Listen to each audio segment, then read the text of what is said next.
जब भी महाराष्ट्र के सबसे बड़े शहर की बात होती है तो सबकी जुबान से एक ही नाम आता है और वो है मुंबई। आमची मुंबई, है ना। लेकिन इस चक्कर में हम पुणे को कैसे भूल सकते हैं भाई। पुणे भारत का मॉडर्न शहर और महाराष्ट्र का दूसरा सबसे बड़ा शहर है, जिसे auto company and IT company का हब भी कहा जाता है। अगर आप भारत की संस्कृति और एकता एक साथ देखना चाहते हैं तो आ जाइए पुणे। पुणे का सफर जल्दी कर लीजिए। ये शहर आपको हर तरह से सुख सुविधा से भरा मिलेगा। लोग इसे सदाचार का शहर भी कहते हैं।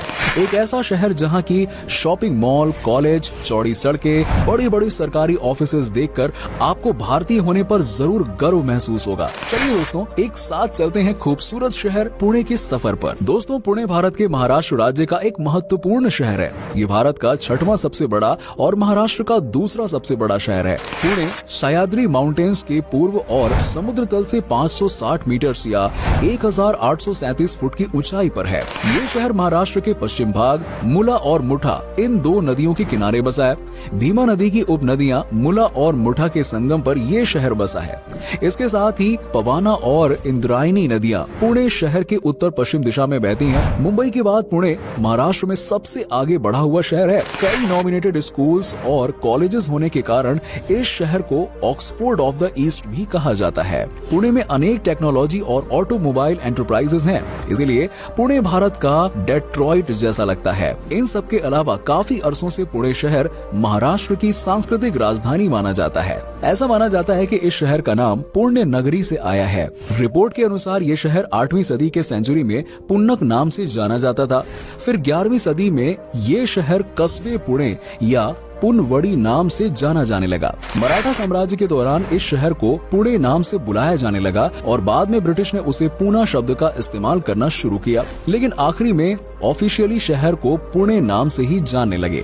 दोस्तों, पुणे में रहने वाले लोगों को पुणेकर कहकर भी बुलाया जाता है। इस शहर की मुख्य भाषा मराठी है, लेकिन अंग्रेजी और हिंदी भाषा भी यहाँ अक्सर बोली जाती है। अंग्रेजी भारत के पुणे शहर में आमतौर पर बोली जाने वाली भाषाओं का हिस्सा बन रही है। आधे से ज्यादा आबादी द्वारा बोली जाने वाली पुणे की सबसे आम भाषा मराठी है। दरअसल मराठी महाराष्ट्र राज्य की ऑफिशियल लैंग्वेज है। मराठी के अलावा हिंदी भी पुणे में आमतौर पर इस्तेमाल की जाने वाली भाषाओं में से एक है और पूरे शहर में व्यापक रूप से इस्तेमाल की जाती है। इसके अलावा शहर में कई अन्य भारतीय भाषाएं भी बोली जाती हैं। गुजरात और पारसियों के लोगों की एक बड़ी संख्या है जो गुजराती बोलते हैं। पुणे शहर में कई धर्मों का पालन किया जाता है। जैसे जैसे दिन ब दिन लोग पढ़ाई के सिलसिले में या काम के सिलसिले में पुणे जा रहे हैं, शहर की धार्मिक पहचान एक बड़े बदलाव के दौर से गुजर रही है।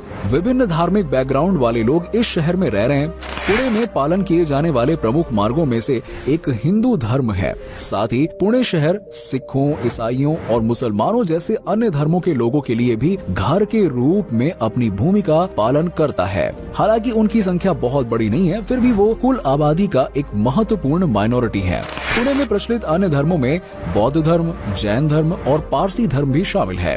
गौरवशाली शहर पुणे को महाराष्ट्र राज्य की सांस्कृतिक राजधानी के रूप में घोषित किया गया है।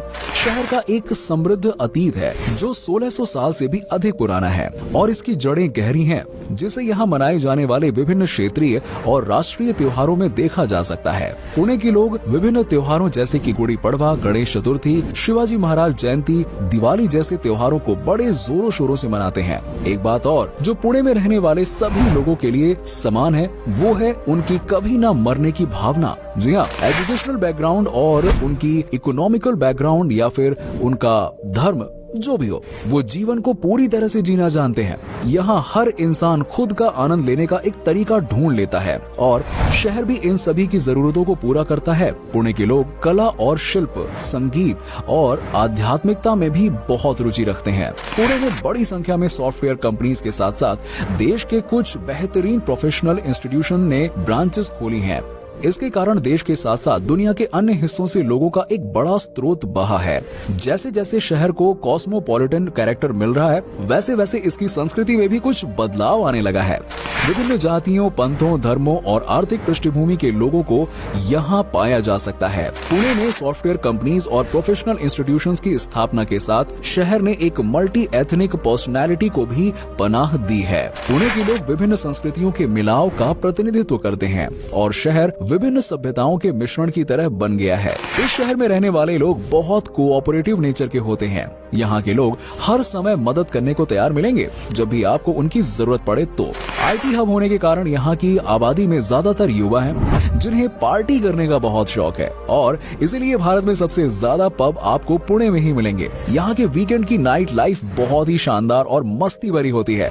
लोग यहाँ रात भर पार्टी करते रहते हैं। अगर आप खाने पीने के शौकीन हैं तो आपको जानकर खुशी होगी कि पुणे के लोग खाने पीने के मामले में तो भाई बहुत ही आगे हैं। ये लोग जमकर मेहनत करते हैं और जमकर खाते हैं।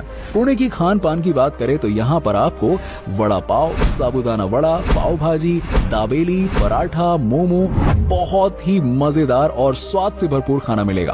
पुणे की लोकल कुजीन्स में आपको नारियल और लहसुन के स्वाद को बरकरार रखते हैं। वहीं इसमें बड़ी मात्रा में हरी मिर्च का इस्तेमाल किया जाता है, जिससे डिश काफी तीखी होती है। पुणे के पारंपरिक भोजन में मेन कोर्स में ज्वार और बाजरा से बने कई स्वादिष्ट खाने की चीजें शामिल हैं। अगर आप शहर घूमने का प्लान कर रहे हैं तो शहर की खास मिठाइयों का स्वाद लेना बिल्कुल ना भूलें, खासकर भाखरवाड़ी और पेड़ा। क्या आपको पता है कि इंडिया में सबसे ज्यादा टू व्हीलर्स पुणे में है, क्योंकि ये शहर आर्थिक रूप से काफी आगे बढ़ चुका है और इसीलिए यहाँ गाड़ियों की संख्या भी काफी ज्यादा देखने को मिलती है। दोस्तों, 17वीं शताब्दी में ये शहर निजाम शाही, आदिल शाही, मुगल जैसे कई सारे राजवंशों का अंग रहा।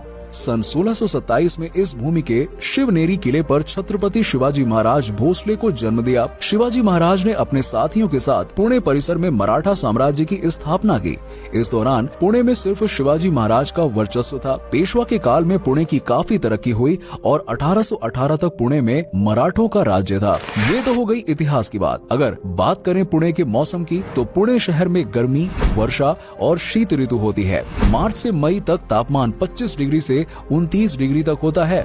मई महीने में बारिश शुरू होती है और जून के महीने में अरब सागर से मानसून की हवाएं शुरू होती हैं। पुणे में जुलाई महीने में सबसे ज्यादा बारिश होती है। मानसून के बाद अक्टूबर महीने में दिन में तापमान बढ़ता है मगर रात को ठंड होती है और नवंबर से फरवरी तक सर्दी रहती है। ये पुणे जाने के लिए सबसे बढ़िया समय है। पुणे शहर में लगभग सभी विषयों के उच्च शिक्षण की सुविधा मौजूद है। पुणे में इंजीनियरिंग कॉलेजेस और मैनेजमेंट इंस्टीट्यूट्स की संख्या बहुत ज्यादा है, जिससे भारत ही नहीं विदेशों से भी स्टूडेंट्स यहाँ आते हैं पढ़ने के लिए। इसीलिए पुणे को पूरब का ऑक्सफोर्ड भी कहा जाता है। साथ ही इस शहर में कई बड़े बड़े इंस्टीट्यूशनल लेवल के टीचिंग इंस्टीट्यूट्स भी हैं। साथ ही पुणे फिल्म इंस्टीट्यूट भी काफी प्रसिद्ध है, जहाँ से कई बड़े बड़े आर्टिस्टों ने अपने करियर की शुरुआत की।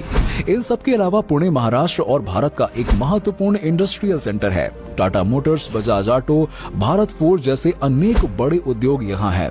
1990 के दशक में इन्फोसिस, टाटा कंसल्टेंसी सर्विसेज और विप्रो, IBM जैसे प्रसिद्ध कंपनीज ने पुणे में अपने सेंटर्स खोले और शहर को भारत का एक प्रमुख टेक्नोलॉजी इंडस्ट्री सेंटर के रूप में विकसित होने में मदद की।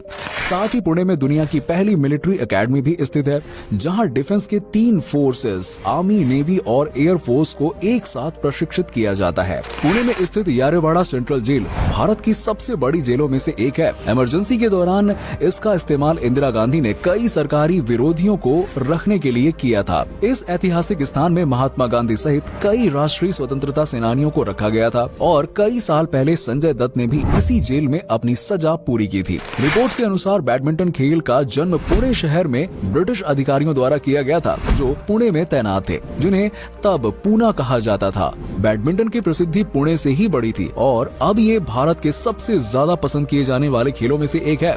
अगर आप पान या गुटखा खाने के शौकीन हैं तो पुणे आपका स्वागत कभी नहीं करेगा। पुणे में पब्लिक प्लेसेस पर थूकने पर आपको भारी जुर्माना और खुद से उस जगह को साफ करना पड़ सकता है। पुणे को साफ रखने के लिए ये कड़े नियम बनाए गए हैं। पुणे शहर को लोग हमेशा इसके मराठा इतिहास के लिए जानते हैं, लेकिन जितना विशाल इस शहर का इतिहास है उतने ही काबिल यहाँ के लोग भी हैं। पुणे में न सिर्फ देश को बल्कि दुनिया को ऐसे महान कलाकार और खिलाड़ी दिए हैं जिन्होंने अपने अपने क्षेत्र में काफी नाम कमाया है, जिनमें राधिका आप्टे, सोनाली कुलकर्णी, लिलिट दुबे, गौहर खान, मुग्धा गोडसे, मोना सिंह के नाम प्रमुख हैं। इसके साथ ही भारतीय स्वतंत्रता संग्राम में पुणे के नेताओं और समाज सुधारकों ने महत्वपूर्ण योगदान दिया। लोकमान्य तिलक और सावरकर जैसे नेताओं के कारण पुणे देश के नक्शे पर अपने महत्व को दर्शाता रहा। दोस्तों, ये था खूबसूरत शहर पुणे। उम्मीद करता हूँ कि आपको हमारा ये एपिसोड पसंद आया होगा। नीचे हमें कमेंट करके जरूर बताएं कि आज की वीडियो में आपको पुणे की कौन कौन सी बात सबसे अच्छी लगी। आप में से अगर कोई पुणे से है तो हमें जरूर बताइएगा। वैसे क्या आप कभी पुणे गए हो, और अगर गए हो तो आपका एक्सपीरियंस कैसा रहा, ये भी हमारे साथ जरूर शेयर कीजिएगा।